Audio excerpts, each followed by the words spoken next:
Major ডালিম বলছি। অদ্য সকাল হতে খন্দকার মুশতাক আহমদের বলিষ্ঠ নেতৃত্বে সামরিক বাহিনী ক্ষমতা দখল করিয়াছে। শেখ মুজিব ও তার খুনি দুর্নীতিবাজ সরকারকে উৎখাত করা হইয়াছে। এখন হতে সারা দেশে সামরিক আইন জারি করা হলো। আপনারা সবাই আমাদের সাথে সহযোগিতা করুন। আপনারা নিশ্চিন্ত থাকুন, কোনো অসুবিধা আপনাদের হইবে না। বাংলাদেশ জিন্দাবাদ। 1975 সালের অগস্ট মাসের এই বার্তা আজও ভোলেনি বাংলাদেশের মানুষ।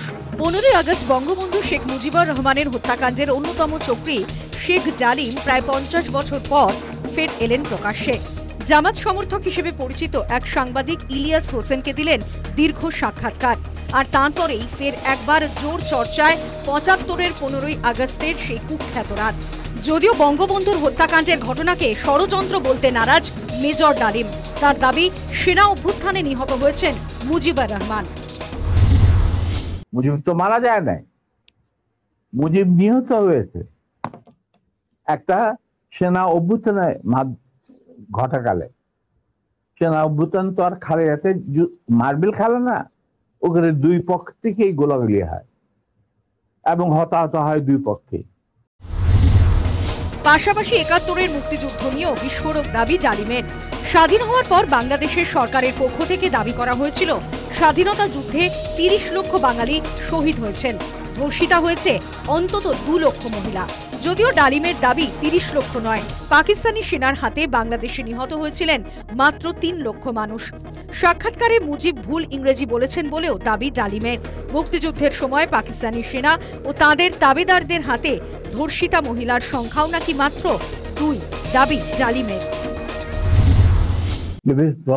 Ask this question: what do you think is the losses of life in this so-called freedom during this freedom struggle? Mujib বলল 3 মিলিয়ন। 3 লক্ষ করে বানায় ফেলাইলেও 3 মিলিয়ন। ওইখান থেকে যে রেকর্ড বাজার শুরু হইলো 3 মিলিয়ন, ওই 3 মিলিয়ন চলতেই আছে। 2 লক্ষ মা বোনের ইজ্জত পাকিস্তানিরা নষ্ট করেছে, এই যে বলা হয়, আপনারা স্বাধীনতা যুদ্ধের পরে কি পরিমাণে নারীদেরকে পেয়েছিলেন যারা এসেছিল, তাদের সম্ভ্রম নষ্ট করা হয়েছে? আমি তো মাত্র 2 জন নারী চিনি,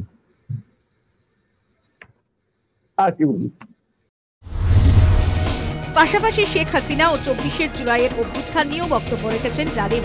তার দাবি, মুজিবুর রহমানের চেয়েও রক্তপিপাসু শেখ হাসিনা।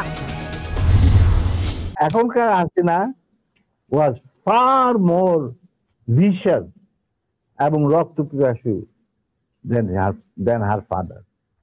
এটা বলতে আমার কোনো, মুজিব বীজ বপন করেছিল এক নায়ককে ফেলে এসেছে, আর সেইটাকে 16 বছরে পাকাপোক্ত করতে ভারতের সাহায্যে হাসিনা, এবং সে তার চেয়েও বেশি বাংলাদেশে ক্ষতি করতে। কিন্তু কেন প্রায় অর্ধশতক পরে প্রকাশ্যে বঙ্গবন্ধু হত্যার মূল চক্রী? ওয়াকিবহুল মহলের মত, মেজর ডালিমের এই প্রকাশ্যে আসা কোনো কাকতালীয় ঘটনা নয়। সাম্প্রতিক সময়ে বাংলাদেশের স্বাধীনতার ইতিহাস থেকে ভারতের অবদানকে জনমানসে মুছে ফেলার যে চেষ্টা করা হয়েছে, তারই অঙ্গ এই সাক্ষাৎকার। News time.